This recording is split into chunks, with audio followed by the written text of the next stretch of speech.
I came across a line the other day that stopped me cold. Let me read it to you. Nothing fails like success. While you're turning that around in the back of your mind, let me remind you of something else that made me stop and think for a while. I think it was from the distinguished professor, now retired from Columbia University, Dr. Sidney Hook. He said, to the best of my memory, in effect, there's nothing wrong with a little anticipation. The real tragedies in life occur when we get what we want. So let's take these two thoughts as our subjects for the moment. Nothing fails like success, and while there's certainly nothing wrong with anticipation, the real tragedies in life come about when we get what we want. These two statements would seem to run counter to everything we tend to believe, especially in the United States. Let's take them one at a time, if that can be done. Nothing fails like success. The quotation is attributed to Gerald Hurd, author of such outstanding books as The 5 Ages of Man, The Psychology of Human History, Gabriel and the Creatures, Pain, Sex, and Time, New Outlook on Evolution and the Future of Man, and others. We're recommending that you read The 5 Ages of Man, and we're listing his other books in case you'd want to collect all of his works.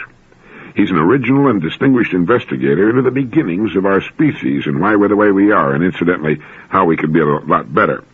I found the quotation in another book I'm going to recommend that you read. It's a small paperback written by an educator, Warren Stetzel. The title of the book is School for the Young. Warren Stetzel writes, one of the dangers of evolutionary success is that no matter how well it may have served a creature, any device, if it can be called that, may simply run away, go to extremes, and become the eventual Achilles heel for the species. Such has been the case with fangs and claws, with saber-toothed tigers and mastodons sporting their great, giant curling tusks. Such is the case now with the trigger-happy response mechanism of the killer whale. Claws and teeth may have their uses, but only up to a certain size. They can, and they do, become unwieldy. A quick response may have its uses too, but when it must be so quick that the creature has no choices whatsoever, then, as with the killer whale, a creature has been lured down the narrowing passage of too limited response. It's built within itself its own destruction. It is not defense at any cost that has worked. The fossil record is full of those who went that way. Not even success has a very good record as the earth keeps records. Survival in the long, long run has favored the timid, the unfinished, the flexible, the vulnerable. If Darwin was right that the fittest survive, we must add to that statement a more accurate definition of what it is to be fit. To be fit for survival is to be unspecialized. And to remain unspecialized is to refuse the lure of too complete success, the bait of absolute security, the temptation of unbending toughness, the rush to maturity. When I read that part about survival in the long, long run favoring the timid, the unfinished, the flexible, the vulnerable, I couldn't help thinking of the line from Matthew, "Blessed are the meek, for they shall inherit the earth." Then if survival favors the unfinished, the flexible, the vulnerable, then surely man must be safe. Well, Warren Stetzel goes on to say that he's the youngest of all the creatures, born younger than the chimpanzee or any of the apes. He's their child form. He's wonderfully unspecialized. He has no fangs, no claws, no unfailing built-in reflexes of savage attack or devastating defense. No organ, no power has run away, grown out of size, out of balance. So it would seem. But it may not be so. Voices of serious doubt have been raised. They're not the prophets of doom, but they're sounding a serious warning. Man is out of balance. Man is in danger of specializing. Man is emulating the creatures who failed. And he's doing it with his now most potent organ, his brain. Dr. A.T.W. Simmons calls it man's presumptuous brain. Dr. Simmons is a specialist in psychosomatic disease at the Salvator Mundi International Hospital in Rome. His book received international acclaim when it appeared in 1961, presenting a theory which explains psychosomatic diseases in terms of evolutionary stresses. It's no doubt common knowledge today that psychosomatic factors are more common than any other in our illnesses and in our deaths, yet they trouble no other species. Even contagious diseases, Dr. Simmons found, may depend upon psychosomatic factors for their spread. Cholera serves as an example. The microbe which causes cholera is killed almost instantly by acid as strong as normal stomach acid.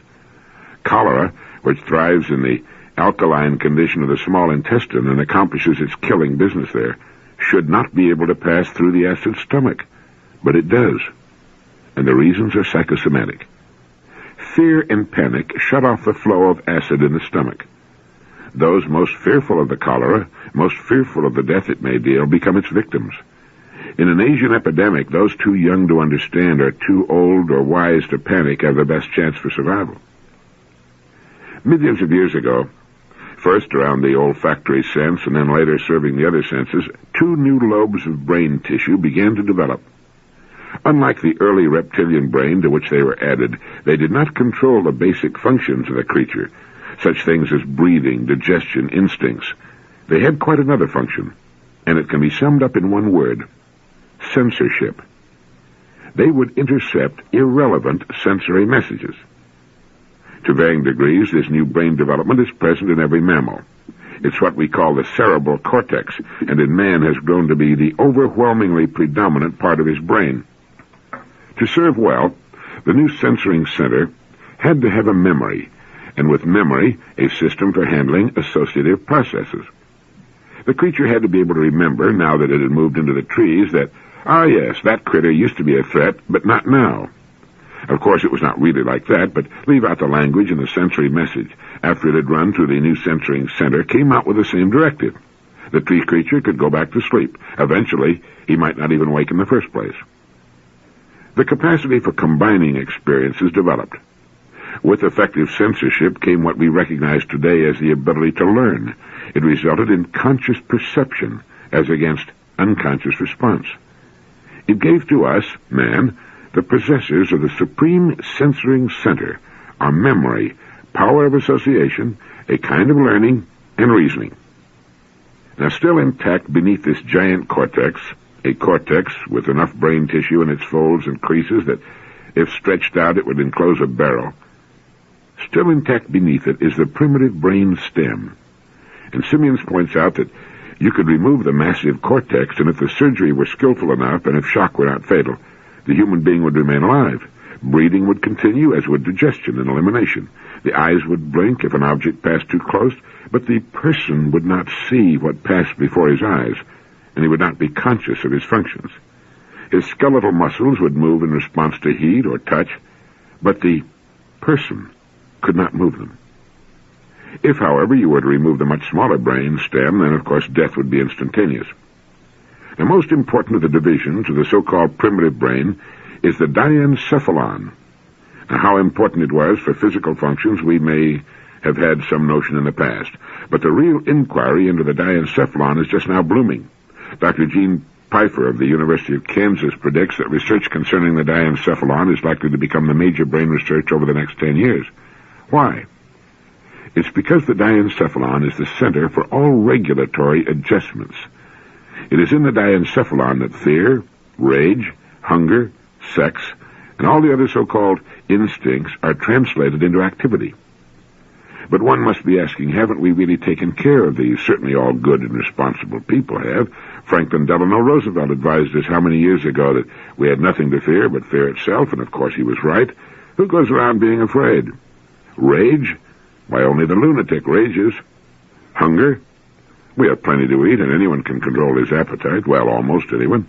As for sex, it used to be a problem, of course, or it has just become one, depending on your age and point of view. So why raise all these old matters? Well, the doctor has his reasons. They're making us sick and killing us, that's all. One must wonder why, if the other mammals made the same turn, they are not with us in the psychosomatic bind. Simmons gives his guess at the reason. The other mammals didn't go as far with the cortical excursion as we did. They may have made their mistakes, they may have engaged in their own evolutionary excesses, but they left the cortical one to us. When a smooth working balance was achieved between sensory input, diencephalonic impulse, and censorship's revised interpretation of things, well, further growth of the censoring capacity ceased for the other mammals. They stopped with coordinated cooperation of the system. Again, let's step back a few 100 million years.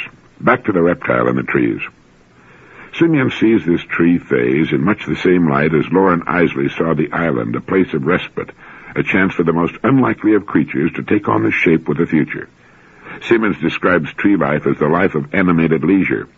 Making one's living was easy. Dinner or supper was never far away, never took long to gain. The old enemies could not reach one. It was an island time, a growth time. And what did the tree creatures do with it? They played. They frolicked, experimented. They developed keener and broader sensory acuity. They practiced and thus developed better nervous control. They improved their coordination. Man's capacity for play was born then and given deep root, and it served him well. The tree creatures, Simeon guesses, played not just when they were young, but throughout a lifetime. The brain grew, and it was a good servant. It was no problem. Not till, using all this play-one capacity, man created culture. Not till culture began its rocketing rise in our relatively recent history. That's when the trouble started. That's when the diencephalon and the life-saving cortical sensor began to conflict. Culture demanded new rules, new restrictions, new behavior. Now, that was nothing new, of course, but what was new was that culture came on so fast. This man-made artificial world changed at a rate that the natural world did not, and it asked changes at a rate far beyond what evolutionary processes could achieve. So man launched upon a new use of the sensor, and this is critical. To measure up to his own man-made demands, man turned to a second level of censorship. Now, in the first level, a sensory message was processed and judged in the light of current experience. Its message was recognized. If it warranted action, action ensued, but if it did not, action was denied. The important factor in this process is the impulse. Whether acted upon or denied action, the impulse was recognized.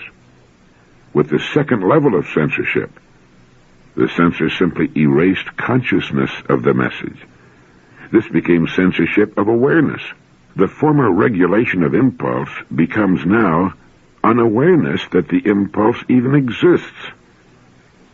With this kind of censorship, man becomes able to convince himself that he's quite another being. He's able to separate himself from the animal world and at the same time attempts a lofty existence above his own body. He would, at times and places in his history, deny his bond with either or live as far beyond that bond as possible. Part of his revisionism was his assumption of the stance of the toughest little creature on Earth. We know from the evolutionary studies that his distant origins are in some of the most timid of all creatures. The psychophysical makeup he bears today is, at its deepest levels, the one he inherited from them. So contrary to his evolutionary past was man's new claim to ferocity, that he had to devise tools to accomplish his new tasks of murder and mayhem. He had no adequate weaponry as part of his physical makeup. His body, like his diencephalon, was that of a defenseless creature who survived by sensory acuity, by quickness of wit, and by coordination of muscle and mind in escape. No tusks or claws or even trigger reactions were his. He was an expert at flight. And that is what his diencephalon went right on telling him to do as he brazenly toughed his way into belligerence. "Flee," the diencephalon shouted, and still shouts, as it gears the whole body mechanism for flight. The diencephalon still faithfully does the job it learned to do. It gears the body for the getaway. But we stand our ground, and the strongest among us, with the gears stripping away inside, never know the diencephalon is there.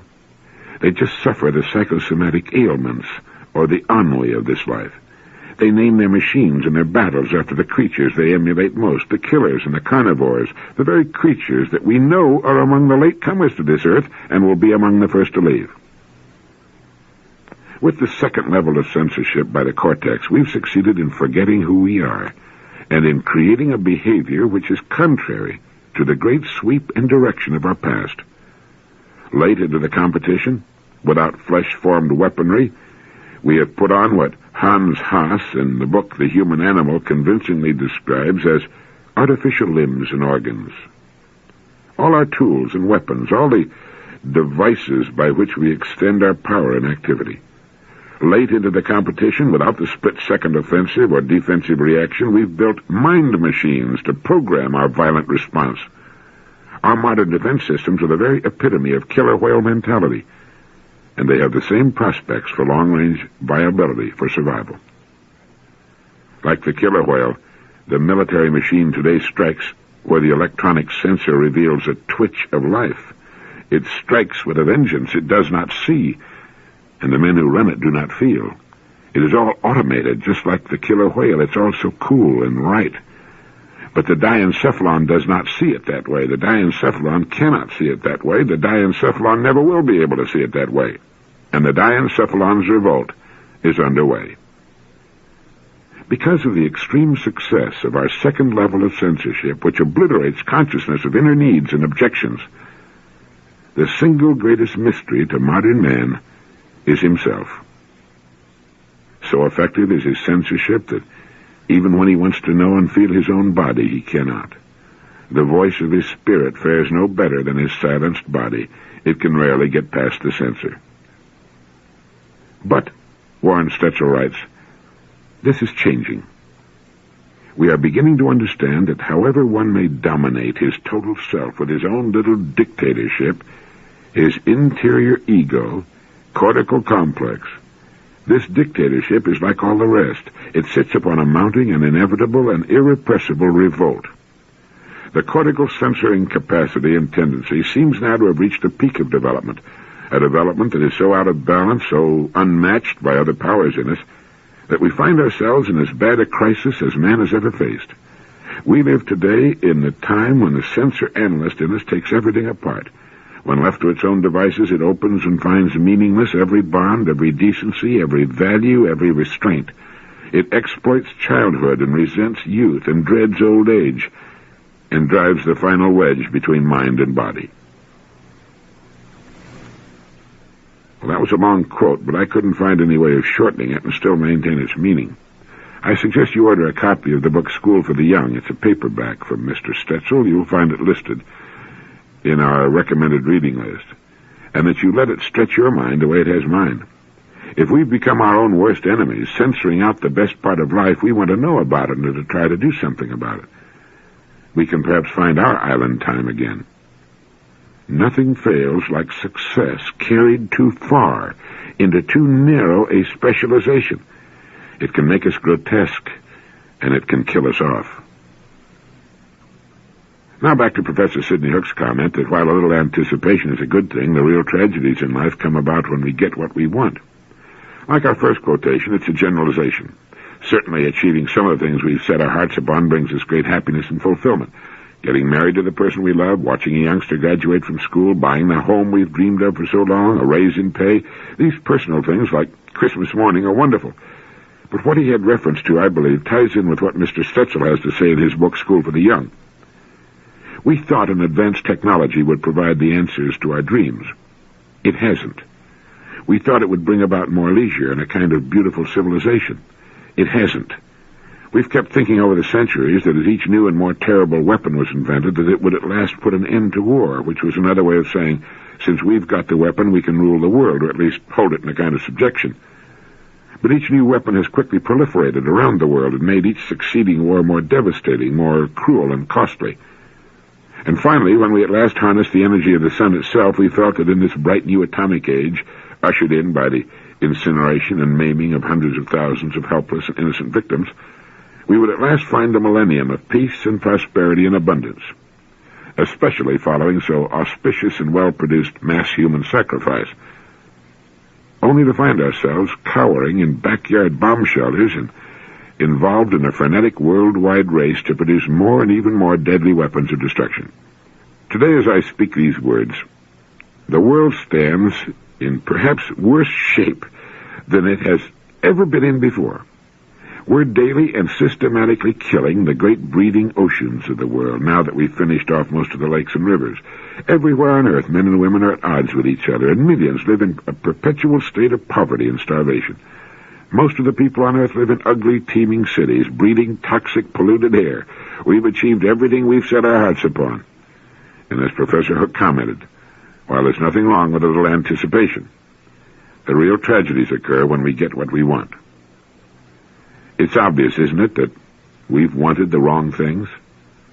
We've meant well, as a rule, but as Warren Stetzel put it, we've been overriding our natural instincts and tendencies, telling ourselves we're something we're not. Anticipation we need. It's what keeps us going. It gives interest and challenge and excitement to our lives. Life wouldn't be much without anticipation, without goals toward which to struggle, but what shall our goals be? Someplace in the book School for the Young appears a line I made a note of. It goes, "The graceful living of a life from birth through death in a world we love and preserve." Isn't that what we want for our children? A graceful life from birth through death in a world we love and preserve. Isn't that about it? Getting back to Warren Stetzel's book again for a moment, let me repeat just that one part that goes, "No tusks or claws or even trigger reactions are his. He was an expert at flight." And that's what his diencephalon went right on telling him to do as he brazenly toughed his way into belligerence. "Flee," the diencephalon shouted, and still shouts as it gears the whole body mechanism for flight. The diencephalon still faithfully does the job it learned to do. It gears the body for the getaway. But we stand our ground, and the strongest among us, with the gears stripping away inside, never know the diencephalon is there.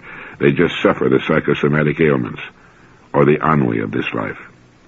They name their machines and their battles after the creatures they emulate most, the killers and the carnivores, the very creatures that we know are among the latecomers to this earth and will be among the first to leave. A child stands terror-stricken at the prospect of a fight. Everything natural within him is screaming for him to get out of there, to run, to get back in a tree where he'll be safe. But his father, his society, his recently invented culture tells him to stand there. Fight, be a man, don't be a coward. You don't have the fighting equipment of a shrew, but fight anyway. Fight and lose, or fight and win, but fight. How did we get on the wrong track to that second level of censorship? The censorship of awareness. Well, as Warren Stetzel writes, because of the extreme success of our second level of censorship, which obliterates consciousness of inner needs and objections, the single greatest mystery to man is himself. And so effective is his censorship that even when he wants to know and feel his own body, he cannot. The voice of his spirit fares no better than his silenced body. It can rarely get past the censor. I think this is important information, don't you? I think just knowing that second level of censorship is there can help us know ourselves better and have more confidence in the inner impulses that try to get through. There's nothing shameful or cowardly about not wanting to fight. It's as natural to us as breathing. War is an unnatural invention of man, a concomitant of culture, of living in an unnatural way and developing unnatural appetites. I read recently this rather interesting statement. So-called sexual problems are often caused by power conflicts between two persons and can only be solved by unraveling the complex interactions between them. There is no sex per se. Sex is connected with every other function. There is no sex per se. There is nothing about us that can be isolated from the entire organism. If we're healthy animals in touch with ourselves, all of our functions will be healthy. But how do you get beyond that second censor? I suppose that's the function of psychoanalysis, of psychiatric and psychological treatment, to peel away the phony layers like the dirty and discolored outer skin of an onion to reveal what is clean and pristine, what is basic and good underneath. So it would seem that culture carries with it pollutants of an unexpected kind, pollutants of the psyche, which stem from the overdevelopment of our cerebral cortex, like the great self-destructive fangs of the saber-toothed tiger or the painfully involuted tusks of the warthog. Our most successful evolutionary achievement is turning on us. Nothing fails like success.